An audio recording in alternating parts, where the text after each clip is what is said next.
The year is 2003. Tim Duncan and the San Antonio Spurs have just won their second title in their franchise history. Duncan has gotten his second MVP back-to-back. Only 5 different teams have won championships in the past 15 years, all 5 of them winning multiple. It was certainly a decade of dynasties. Phil Jackson has 3 separate three-peats, 2 with the Bulls, 1 with the Lakers. But the Spurs spoil the 4-peat, and maybe they look to be the next great dynasty. Michael Jordan has just retired for his 3rd and final time, but the next crop of NBA greats seems to be taking shape. Shaq, Kobe, Tim Duncan, and Tracy McGrady have all made the All-NBA first team together for a second consecutive year. And someone who is in line maybe to join those ranks is rookie standout Amar'e Stoudemire. Last year's rookie class was not quite as flashy as this year's, but still it is a solid class nonetheless, with guys like Caron Butler, Carlos Boozer, and Tayshaun Prince set to have promising futures. Ben Wallace has revived the Pistons' bad boys reputation with 2 straight Defensive Player of the Year awards. And he's doing it in an era filled with punishing physical defense. Tim Duncan, Kevin Garnett, both seem destined to win the award at some point in their careers. Tim Duncan is widely regarded as the best player in the league, but Garnett and Kobe Bryant have been making a really strong case as of late. And while the Lakers may have lost their title defense, as well as gotten quite a bit older, any team with Kobe and Shaq is a threat. The Wolves are quietly building a real contender around 27-year-old KG. Allen Iverson's supporting cast is a little bit suspect. However, he is only a couple years removed from carrying his team to a finals berth. Dirk Nowitzki and Steve Nash enter year 3 together in Dallas, and this may be their most well-constructed roster yet. 30-year-old Jason Kidd has now carried his team to 2 straight finals appearances, but does this team have what it takes now to be the final team standing? Chauncey Billups and the Pistons come off a first-place finish in the Eastern Conference, but were swept in the Eastern Conference Finals by New Jersey. They are a very balanced team with a lockdown defense, but they may be one piece away from truly contending. So many great power forwards in this league right now, but you can't forget about Chris Webber and the Sacramento Kings, who play one of the most unselfish brands of basketball. And of course, you can't forget about this star-studded rookie class with number 1 pick LeBron James set to debut with his hometown Cavaliers. The Nuggets missed out on the chosen one, but they get a pretty good consolation prize in Carmelo Anthony, who looks like one of the best pure scorers to ever come out of college. And of course, the lightning-quick combo guard out of Marquette, Dwayne Wade, looks to lead a young, scrappy Heat team. There's a lot to like about this era of the NBA. There's a lot of young talent coming in. There's a lot of parity between the contending teams. Legacies are being formed. Dynasties are being created. And there's one more wrinkle I haven't mentioned yet. That's right, the Charlotte Bobcats expansion is just 1 season away. The Charlotte Hornets just played their final season in Charlotte, relocating to New Orleans. But the NBA did agree to give Charlotte an expansion team in return for their troubles. Robert L. Johnson, the owner of BET Media Group, was the highest bidder and will be awarded the franchise. Johnson said he picked the name Bobcats because the name fit North Carolina's basketball heritage and tenacious spirit. However, many speculate that he just named it after his own name, Bob. NBA basketball being back in North Carolina is a big deal, as it is the state Michael Jordan grew up in, and, in general, one of the most basketball-obsessed states in America.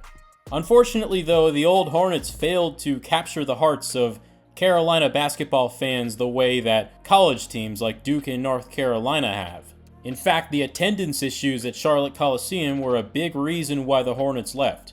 But maybe all they need is a winning franchise. One that has unforgettable moments, unforgettable players. If we can turn the Bobcats into a true dynasty of the NBA, the fans would have no choice but to pay attention. And that is exactly what we are going to try to do in this brand new Charlotte Bobcats My NBA franchise. Welcome back to my channel, everybody. My name is Sliding Catch, and this is an idea I've had for years. It's something that I've been wanting to do well before I ever wanted to start a YouTube channel. I actually did one back in 2K20 with this really amazing custom roster, and it was one of the best franchise mode experiences I've ever had. But now, with the My NBA Eras mode, retro franchises are easier than ever to do. And as soon as I saw that mode get announced in 2K23, this was the one I wanted to do. As you probably know by now, I love to use the fantastic custom content that gets posted on a forum called Operation Sports. That's where a lot of diligent roster creators and draft class creators share their stuff. And sure enough, there is a guy named XVClutchOZ that really takes My NBA Eras to a whole nother level with his work. He has made it possible to start a franchise from every year in the past 20 or so years. So instead of having those 5 separate start points that 2K gives you, he has created scenarios where he simulates it year by year with real life results, and then he uploads a scenario at the beginning of every season. So of course, this franchise is set in the Kobe era, but instead of using the base Kobe era scenario that 2K gives you that starts in 2002, I'm using one that starts in 2003. And I'm starting the year before the Bobcats enter the league because I want to draft my own expansion team and build everything from the ground up. So this video is going to start by me simulating through the entire 03-04 season, and I'm not going to make it mirror real life. I'm just going to let the 2K Sim engine do its thing, and we're going to get to see some pretty cool ripple effects heading into Season 1 of our franchise. We'll see different lottery odds, different playoff seeding, probably a different champion as well, and a different MVP, and that could affect a lot going forward. The goal of my series here on this channel is really to world build and to tell compelling stories, and I think dipping into the annals of NBA history, changing some key moments and creating some really cool what-if scenarios is just a no-brainer for me. I've had a lot of fun in my Bulls franchise building the personalities of fictional players and reviving a once dominant NBA franchise with new faces. And this franchise is going to be almost the complete opposite. We're going to be working exclusively with real players and trying to bring success to a franchise that really never had any in real life. What if the Bobcats were managed well? What if they drafted a generational talent right off the bat like the Magic with Shaq? What if they were able to build a consistent winning culture like the Miami Heat after bringing in Pat Riley? Success for an expansion franchise isn't easy, but it is possible. And I'm really looking forward to seeing how many legends I can draft to this team and how many I can keep around. Before I get started simming, one thing I will say is I want to mention real life as little as possible in this franchise. Of course, we know exactly how every one of these players' careers turned out in real life, but I want this to be a true, immersive, alternate reality. Maybe there is a world where Emeka Okafor was the right pick at number 2 in the draft. Maybe Adam Morrison doesn't turn out to be a total bust. I want to give these players a chance, and when they come into the league, I'm going to treat them like real prospects without predetermined outcomes. And with the boom-bust progression system that 2K has implemented, we might see some really unpredictable things happen. My plan for this video is to simulate a full year, so all the way through this season and then all the way through the off-season. So that means I'm going to draft the team, draft the rookies, sign free agents, and get the team fully ready to debut in Episode 2. So needless to say, we have a lot to get through in this video. And without further ado, let's get going. As you can see, the Lakers are the early favorites to win their 4th title in 5 years, with the Spurs right behind them. The Nets, of course, have made the finals for 2 straight seasons, so you can never count them out. And then there are some young, scrappy teams like the Pacers, the Suns, the Timberwolves, even LeBron's Cavs are ranked in the top 10. It is not easy to overstate how high people are on LeBron. I'm not sure any rookie has been hyped up quite this much. Even Magic and Larry Bird weren't necessarily expected to be the best player on their teams right off the bat. That's a lot of expectations for an 18-year-old rookie. You have to wonder if he's being set up for failure. Of course, next year we have another blue chip prospect coming straight from high school, and that is Dwight Howard. But for now, all eyes are on the city of Cleveland and the game we have all been waiting for, the debut of LeBron James. The kid from Akron will face one of the best wings in the league, Tracy McGrady, on the other side. And here we go on opening night 2003. LeBron James hits a fadeaway over two defenders just 2 minutes in for his first NBA points. And now LeBron in transition, showing the point forward ability, dropping a dime to Darius Miles. And the Cavs end up beating the Magic thanks to 18 points, 6 rebounds, and 6 assists with 3 blocks from young LeBron James. And of course, there's another high-profile debut going on in Miami. Dwayne Wade hits a floater for his first career field goal, and he scores 32 with 9 assists in his debut with 3 steals and a block. That is unquestionably one of the best rookie debuts of all time. Meanwhile, Carmelo Anthony might have had the toughest draw, having to go up against the defending champion Spurs. He hits the hook shot for his first points. Now jab-stepping Bruce Bowen, attacking him head-on and hitting the shot right over him. He is absolutely fearless. Spurs look to be in control with a minute remaining, but Melo slams it home to put his team within 6, and now he's got a chance to tie. Anthony stumbles, regathers himself, and hits a shot with 3 seconds remaining to tie the game at 100. This does not look like a rookie playing his first game against a multiple-time champion. We are going to overtime as the Nuggets come roaring back in regulation. But Tony Parker would not be denied, hitting multiple big threes in OT to seal the win for San Antonio. Unfortunately, I forgot to get a screenshot of Melo's stat line in his debut. Not the most efficient night, but when you hit a contested shot to force overtime in your first game, I don't think anyone's going to complain. Fast forward now to Christmas, and a look at the standings has some surprises. The Pacers are at the top of the East with an 18-10 record. There has not been a truly dominant team in this conference so far. Philly and Chicago are tied at 17-11. LeBron's Cavs are 15-12.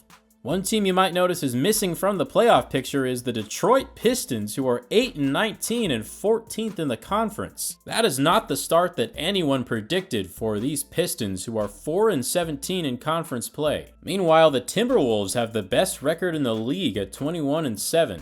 While the Lakers have struggled with just a .500 record, largely due to an injury to Shaquille O'Neal. Paul Pierce leads the league in points per game by over 3 points, while Jason Kidd is averaging a whopping 13.5 assists per game to go with 2.3 steals, and Tim Duncan is yet again dominant on defense with 3 blocks per game.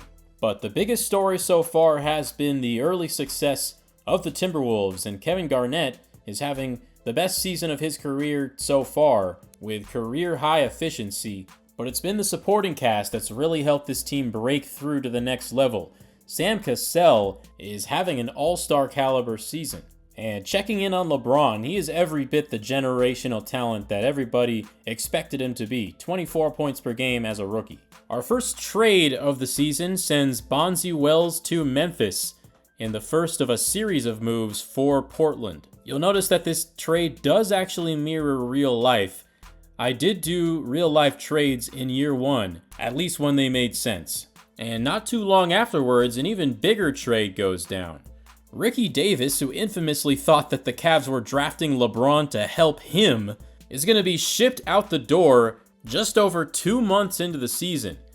Davis is going to go to Boston, and the Cavs receive a package centered around Eric Williams. And in doing so, they make a strong statement that this is LeBron's team.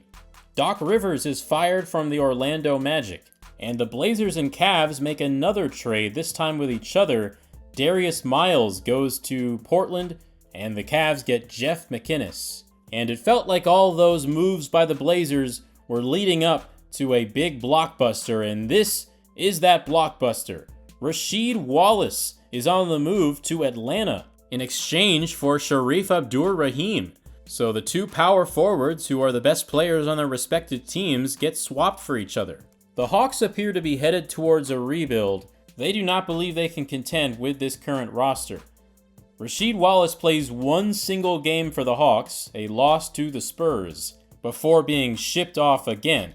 The Detroit Pistons are in absolute panic mode right now. They come off of a loss to the lowly New York Knicks, and they have not been able to find the same success that they did in their 50-win season a year prior. And in an effort to save their season, they pull the trigger on Rasheed Wallace. A 3-team trade sends Wallace to the Pistons, and he fills a gaping hole at the power forward position, making one of the most interesting starting fives in all of basketball. Keith Van Horn is also traded from the Knicks to the Bucks.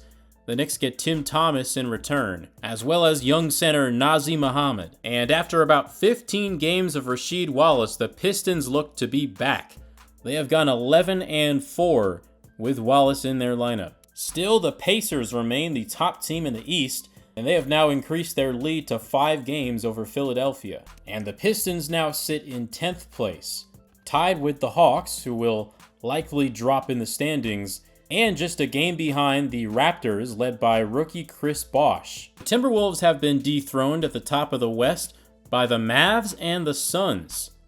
Dallas now has a 2.5 game lead at first place. Steve Nash and Dirk Nowitzki have won 10 straight, and the Lakers continue to disappoint, only 1 game above 500, and clinging to a playoff spot. Paul Pierce currently still running away with the scoring title, but the Celtics are still not a playoff team, and they fire their head coach Jim O'Brien.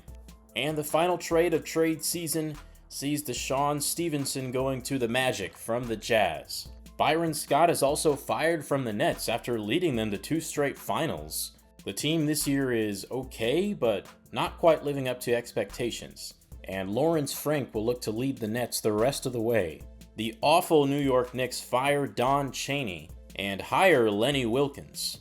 And Sixers coach Randy Ayers, who was on the hot seat going into the season, is going to keep his job after the Sixers have gotten to 2nd place in the East.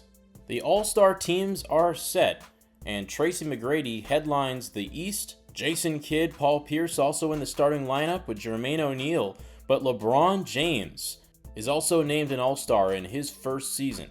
Also first-time All-Stars Jamal Crawford and Lamar Odom. Rasheed Wallace is now an Eastern All-Star with the Pistons. Kobe and Duncan are of course starters in the West, but how about Sam Cassell? He is going to be the Timberwolves representative in this All-Star game since Kevin Garnett is currently injured. Amari Stoudemire is an All-Star in his 2nd year, and Dirk and Steve Nash are both named to the team. And look at this, LeBron ain't playing around with y'all. He is going to participate in the dunk contest as well. The sophomores dominate the rookie-sophomore game with Yao Ming and Amari Stoudemire both putting up 20-point double-doubles. Meanwhile, rookie point guard Kirk Hinrich of the Chicago Bulls is often overlooked in a draft class containing LeBron, Dwayne Wade, Carmelo Anthony, but Hinrich made a statement in this one, scoring team-high 21 points. These are the contestants in the 3-point shootout, and it was Ray Allen who was victorious thanks to a stellar final round where he went perfect in the first rack and the last rack. A 3-point revolution may be upon us in the NBA, with some teams taking 20, even 30 3-point attempts per game, and Ray Allen is at the forefront of that. The dunk contest had some stars this year, maybe none bigger than LeBron James, who goes 360 on this dunk, and he brings home the Slam Dunk Contest Championship. Everyone knows the Western Conference is the more competitive conference at this current moment, but the All-Star game showed otherwise. The East win in a blowout, with Tracy McGrady taking home the MVP, scoring a team-high 32, with LeBron scoring 13 in 17 minutes off the bench. Kobe and T-Mac battled hard in this game, and Kobe couldn't get the win, but he had a pretty good performance. We move past the All-Star break and into March, and the Mavs continue to look like the best team in the league, with the Suns and Spurs following closely behind. The Pacers are still at the top of the East, but Dwayne Wade's Miami Heat have made a surge as of late, all the way to second place. And the Pistons are still hanging near the back of the playoff picture. They're now in 7th place.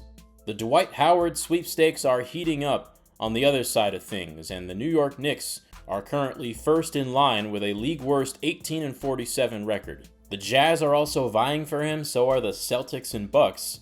But it would be interesting if the Rockets end up getting the pick, as they would probably then have to make a decision between Yao Ming and Dwight Howard.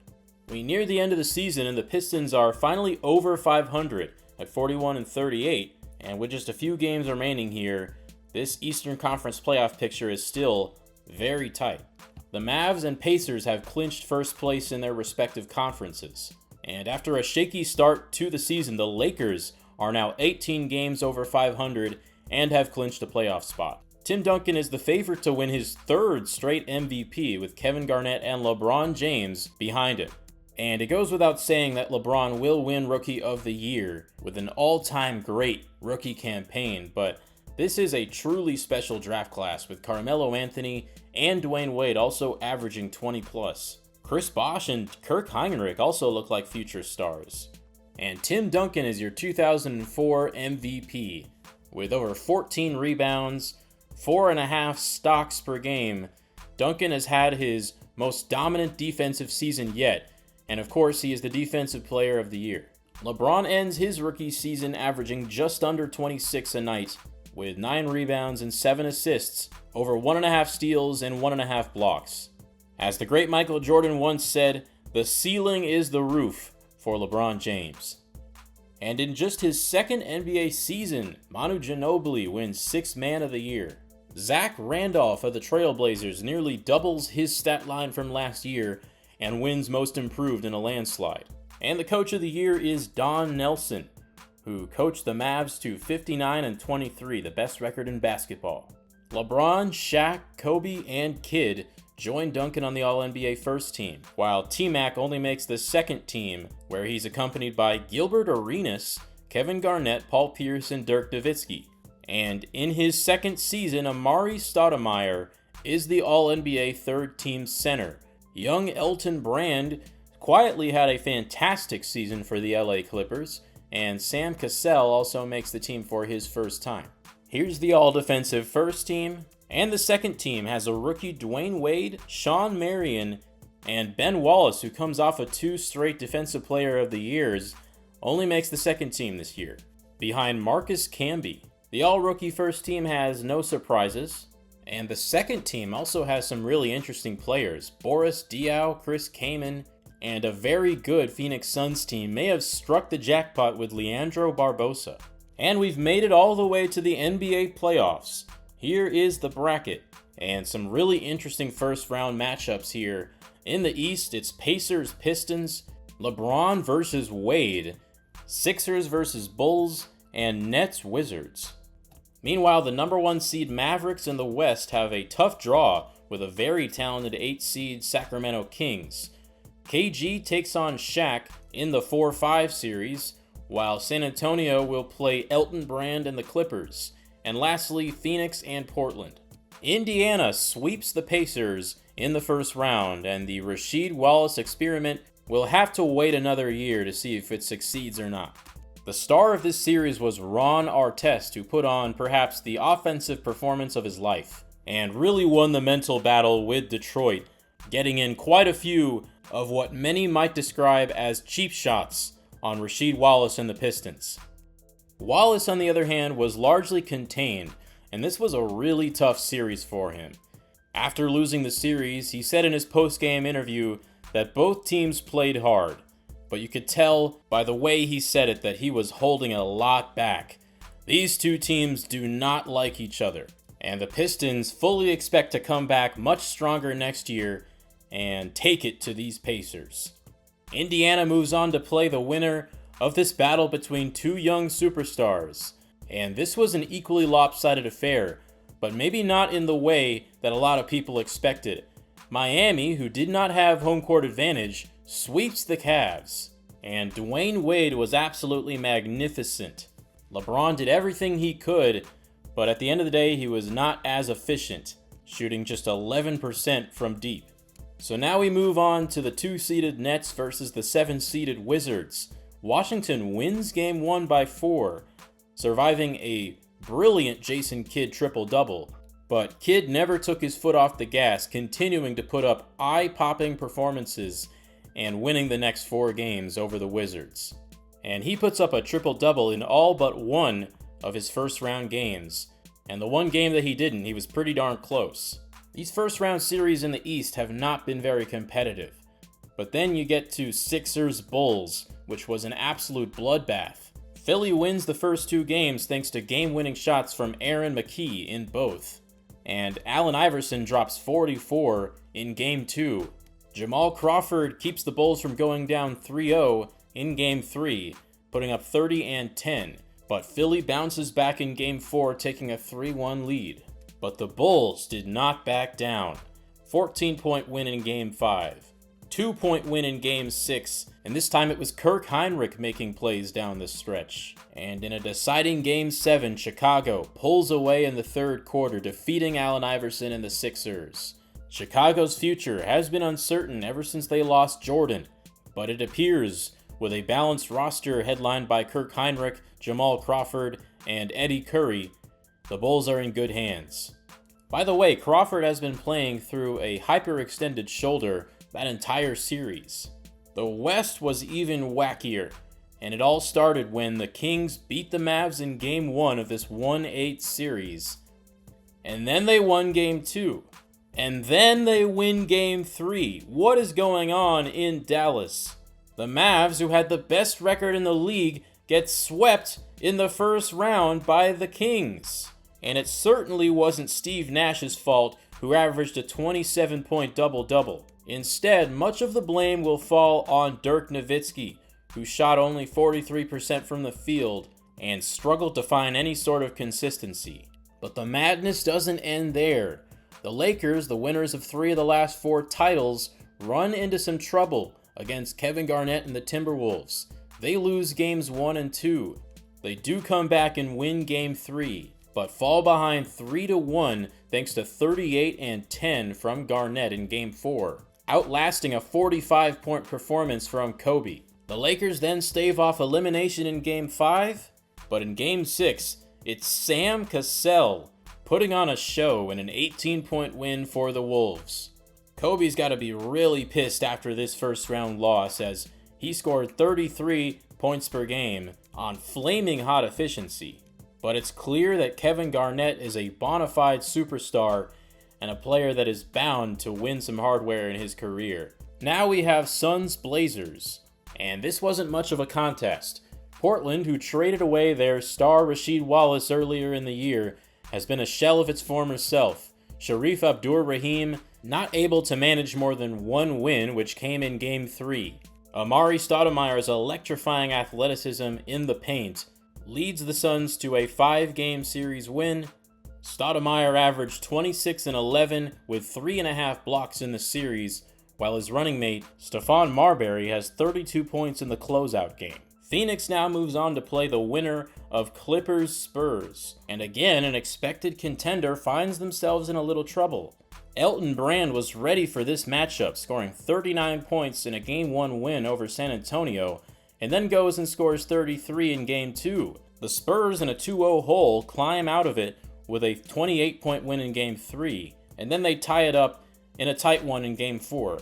In Game 5, though, Tim Duncan yet again struggles to contain Elton Brand, who goes for 27 and 18 with 4 blocks in a win. But the Spurs force 7 thanks to 25 points off the bench from Ginobili. But somehow, someway, Elton Brand would not be denied 44 points in Game 7 to defeat the defending champion San Antonio Spurs with the MVP Tim Duncan on the other side. This is a downright ridiculous series from Elton Brand, who really fell under the radar this season in LA while the media was focused on the struggles of the Lakers. But this level of play is impossible to ignore now. And the second round matchups are set. I'm not sure anyone expected Minnesota-Sacramento, but that's what we're getting. Clippers move on to play Phoenix, while Pacers-Heat and Nets-Bulls are the matchups in the East. We'll start again in the Eastern Conference, and the Pacers and the Heat gave each other a run for their money. Reggie Miller in his final season turns back the clock to lead his team to a 2-0 lead, but Lamar Odom and Dwayne Wade take over Game 3, and the Pacers take a 3-1 lead thanks to 30 and 10 from Jermaine O'Neal. But then Miami forces 7, rattling off 2 straight wins, in which Wade scores a total of 55 points. But it was Indiana who was victorious in a high-scoring Game 7. Jermaine O'Neal dominates inside, and he has proven to be a matchup nightmare in these playoffs. Dwayne Wade's magical rookie playoff run ends here, but it's nothing to hang his hat on. He was magnificent. The Bulls have had a knack for close games so far, and they get another one with a Game 1 win over the Nets. Kirk Heinrich with another amazing game, 35 points. And another all-time great near triple-double from Jason Kidd is wasted. But not in Game 2, as Kidd nearly puts up 30, 15, and 15, and the Nets win by 10. Chicago pulls out the win in a defensive Game 3, despite another triple-double from Jason Kidd. But Brooklyn ties it up in Game 4 with a very good defensive performance. Chicago's offense then wakes up in Game 5, winning by 15. Eddie Curry has maybe his best game of this playoff run. But we are getting another 7-game series involving these Bulls. Jason Kidd dishes his team to victory with 21 assists and only 1 turnover. And Kidd and the Nets run away with it in the fourth quarter of Game 7. And Jason Kidd right now is carrying his team like very few point guards ever had before. It is literally a one-man band out there with Richard Jefferson and Kenyon Martin both hampered with injuries. But you gotta give credit to these Bulls who fought till the very last minute. Kirk Heinrich, Eddie Curry, Jamal Crawford all stepped up at different times. And this is the team that might be scary for a long time coming. Now in the West, it's Timberwolves versus Kings, and Kevin Garnett continues to play at a high level. A near triple-double in the Game 1 win, but Sacramento stifles the Wolves in Game 2. But that would be all the Kings get. Minnesota wins the next 3 games to move on to the Western Conference Finals. And check out some of these performances from Kevin Garnett. He puts up 24, 22, and 11 in the closeout game. And this was not Chris Webber's best series. But now 2 more of the league's premier power forwards go at it in the final second round series between Elton Brand and Amari Stoudemire. The Clippers fight hard, but Stoudemire and the Suns are victorious in the first 2 games of the series. And then Phoenix runs away with Game 3, going up 3-zip. The Clippers avoid the sweep, but Phoenix completes the gentleman's sweep in Game 5.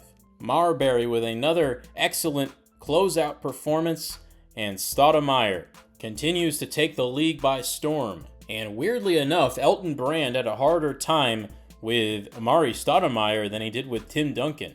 4 teams remain now in the playoff race: Suns, Timberwolves, and Pacers Nets. In the Eastern Conference Finals, Pacers win Game 1 in a landslide. Game 2 is much closer, but the Pacers go up 2-0. And this ends up being a gentleman's sweep. Pacers go up 3-0, Nets avoid the sweep, and the Pacers close it out, thanks to another dominant performance from Jermaine O'Neal. And it felt like the Jason Kidd magic finally started to run out at times. He had a rough stretch efficiency-wise to start this series. But how poetic is this? Reggie Miller gets to play in the finals for his first time in his career, in the final season of his career. And he is still a key player for these Pacers, scoring 12 points per game at over 40% three-point efficiency. And they will face either the Suns or the Timberwolves. And after Game 1, the Suns looked like the better team. This was over from the very start. 53-point win in Game 1. The Wolves keep it closer in Game 2 but can't get the win. And again, the Suns take a commanding lead, 3-0. And this time the Suns complete the clean sweep, and it was the Suns' defense that made this possible, completely outclassing Sam Cassell and the Wolves supporting cast. Stoudemire has not slowed down as he reaches the finals in just his second season, and Stephon Marbury has been a very good number 2 option. But it's hard to see this finals run being possible without the contributions of Shawn Marion, just the perfect glue guy for this team. And finally, the finals matchup is here. Pacers versus Suns. Not exactly the large market matchup that the league probably wanted to see, but it's number 1 in the East versus number 2 in the West, and we are bound to see some high-level basketball. These are 2 tremendously balanced teams led by dominant power forwards. Jermaine O'Neal leads the Pacers at just 25 years old. He has proved to be one of the best players in the league, and he has a scrappy group of guys around him. Ron Artest is the Shawn Marion of this team, while 38-year-old Reggie Miller remains a dangerous threat from deep. Meanwhile, the Suns are one of the youngest teams in the league, and they have just steamrolled their way to these finals on the back of Amar'e Stoudemire, Shawn Marion, and Stephon Marbury. But don't forget about Joe Johnson, the 22-year-old guard, who is just a pure bucket. And with that, the 2004 finals are underway. And when Shawn Marion is scoring 30 points, the Suns are pretty much unbeatable. Suns win Game 1 by 16, while Jermaine O'Neal doesn't get a whole lot of help from his supporting cast. Game 2 is an even bigger Suns win. Marbury goes for 23, Shawn Marion 19, 13, and 5. Amar'e Stoudemire doesn't have to do a whole lot in this one, and the Suns show that they can win in multiple ways. Jermaine O'Neal continues to not have enough help. Ron Artest has scored 6 and 12 points in the first 2 games. And the Suns keep on dominating. 16-point win in Game 3. Stoudemire wakes up and has his first 20-point game of the series. And Marbury stars with a 25-point double-double. Ron Artest finally wakes up scoring 23, but this time Jermaine O'Neal falls asleep, only scoring 14. And this series is over in 4. The Phoenix Suns are unrivaled at the top of the league, going 16-2 in the playoffs on their way to their first NBA Finals victory. The Suns made a coaching change before this season from Frank Johnson to Mike D'Antoni, and boy, did it work. The 7 seconds or less offense may be the future of basketball. The Suns made every game a track meet, and other teams just could not keep up. Amar'e Stoudemire is officially a superstar in this league, the best player on a championship team in just his age 21 season. But it was the team that made this possible, and it was not Stoudemire, but Shawn Marion, who averages 21 and 11 with over a block and a steal in these finals to win Finals MVP. And this looks like a team set up to succeed for a long time. Everyone in their rotation is under 28 years old except for Penny Hardaway, who gets his first ring. And it's back to the drawing board for Jermaine O'Neal, Rick Carlisle, and these Indiana Pacers. It was an impressive season, finishing first in the East, making it all the way to the finals, just 1 year after firing Isaiah Thomas from the head coaching job. I think the Pacers might have found their long-term guy. But unfortunately for them, they run into a buzzsaw, the Suns, with one of the most impressive playoff runs of all time. So that does it for the 03-04 NBA season, year 0 of this Bobcats franchise. And we move into the player retirements period. John Stockton and Karl Malone finally retire, and they are unquestionably headed towards the Hall of Fame. And so is Reggie Miller, who made it to the finals in his final season, but not able to get a win. He still retires as one of the best shooters of all time, maybe the best. And we are saying goodbye to a lot of legends. Charles Oakley, Kevin Willis, Horace Grant, Shawn Kemp, 4 very proficient power forwards. Call it quits, along with Mark Jackson, Cliff Robinson. And Scottie Pippen retires at age 38, a year after Michael Jordan. Dikembe Mutombo also retires as a member of the Knicks. And lastly, Steve Kerr and Steve Smith retire. 4 players enter the Hall of Fame: Karl Malone, John Stockton, Scottie Pippen, and pretend that says David Robinson. The guy who made this roster just turned him into a 40 overall because in real life he retired a year before. 5 players have their jerseys retired, including the 4 Hall of Famers plus Shawn Kemp for the Sonics. And finally, our first sight of that Charlotte Bobcats logo.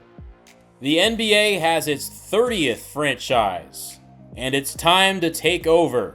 I wonder who the one owner is that voted against the expansion.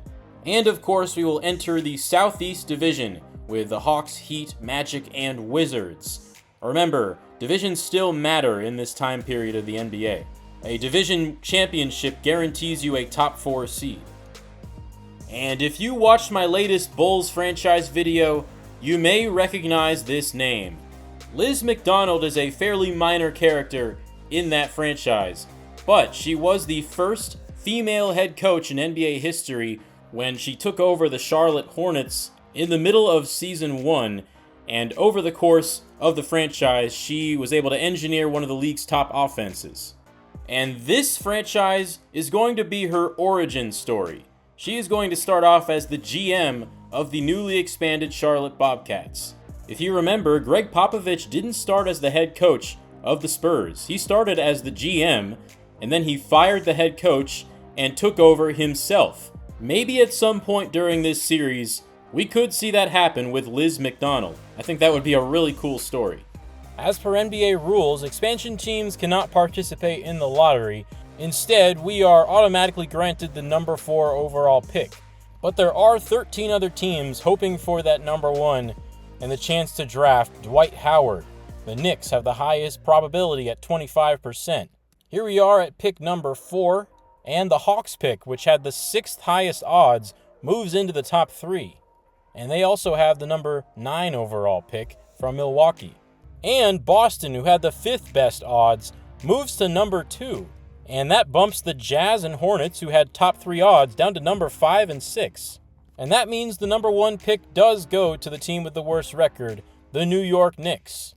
So 2 of the NBA's most classic teams, the Knicks and Celtics, draft 1 and 2, with the Hawks and Bobcats next, and the Utah Jazz round out the top 5. And all signs point to the Knicks drafting Dwight Howard to be their next Patrick Ewing. Now we move on to the coaching carousel, which means the Bobcats need to find their first head coach. We start off with Stan Van Gundy being replaced as the head coach of the Heat. And it wasn't because of any sort of lack of performance. Van Gundy led the Heat to the second round of the playoffs and one of the best records in the East. But Miami has mutually agreed to part ways with Van Gundy because Pat Riley, after a 1-year hiatus, has decided to return as head coach. And that makes Van Gundy one of the most sought-after candidates for a head coaching job in the league. The first coach that the Bobcats will offer is Byron Scott. Scott was fired mid-season by the Nets after leading them to 2 straight finals in the years prior. And as a member of the Showtime Lakers back in the 80s, Byron Scott is one of the most recognizable names in the coaching pool, and he would certainly put a lot of butts in the seats in Charlotte Coliseum. We also make an offer to Stan Van Gundy. However, this is more of a long shot, as Van Gundy, coming off of a great season with the Heat, would probably prefer to coach a contender. We also offer Nate McMillan, who most recently coached the Seattle Supersonics. And we extend an offer to 2-time champion head coach Rudy Tomjanovich. And lastly, we throw in Lon Kruger. And the first round of offers doesn't go so well. The only coach to accept is Lon Kruger, who honestly was my last choice. Rudy Tomjanovich is still mulling, and the other 3 have rejected the offer. Doc Rivers, who recently got fired by the Magic, now moves on to the Boston Celtics. Phil Jackson was on the coaching free agent market, but he signs a 4-year extension with LA. And Stan Van Gundy moves to the Dallas Mavericks. Remember, the Mavs were swept out of the first round after getting the best record in the regular season. And after that embarrassing end to their season, they looked for a new coach, and Van Gundy makes perfect sense for them, since he comes off a year where he maximized a young roster and overachieved. Nate McMillan elects to stay with the Supersonics. We have now made an offer to NBA legend Isaiah Thomas. We are competing with 2 other teams to get him, and our head coaching search is now narrowed down to 2 guys, Thomas and Tomjanovich. And the Sacramento Kings have blocked our offer to sign Tomjanovich. He will remain an assistant coach for them, and Isaiah Thomas has accepted, which means that he is our first coach in Bobcats history. Of course, Thomas was infamously fired by Larry Bird after failing to meet expectations with the Indiana Pacers. However, Thomas is still a well-respected figure in the NBA, and the Bobcats are willing to give him another chance. Liz McDonald makes a splash coaching hire for her first move as Bobcats GM. And with that out of the way, we can now focus on hiring the rest of our front office. Unfortunately, Thomas was one of the most expensive coaches on the market, which means we can't really splurge on the rest of our staff, and our staff is now full. Finally, it's just about time for what everyone's been waiting for, the expansion draft. And I am going to cut this video off and save the draft for the second episode. We are already up to 46 minutes, and if I was to put the entire offseason in one video, this would have been a near 2-hour extravaganza. You know I like my long videos, but I do want to make the first couple episodes digestible so people actually get into this thing. We made it all the way through the 03-04 season, the Suns win the championship, and we simulate all the way up to the expansion draft and hire Isaiah Thomas as a head coach. I'd say that's a pretty productive first episode. Thank you guys so much for tuning in. I've been so excited to bring a new series to the channel. It's been a long time coming. Of course, if you're still following my Bulls and Georgia Tech series, those are still going to be going. But now there's going to be more variety on the channel. I'm also planning to start up an MLB The Show franchise pretty soon. I just got the new game. I'm having a lot of fun with it. And I've also been wanting to bring something baseball related to the channel for a long time. And if you'd like to stay updated with my old and new franchise series on this channel, would really appreciate a subscription. And while you're at it, you might as well turn post notifications on. It would also really help me out if you left some feedback down in the comments. Let me know which players you want me to draft here to the Bobcats. Could be for the expansion draft, could be for the rookie draft. Either way, you guys will see very soon. Thank you all for watching. Have a good rest of your day, and I will see you in episode 2 for the Charlotte Bobcats expansion draft.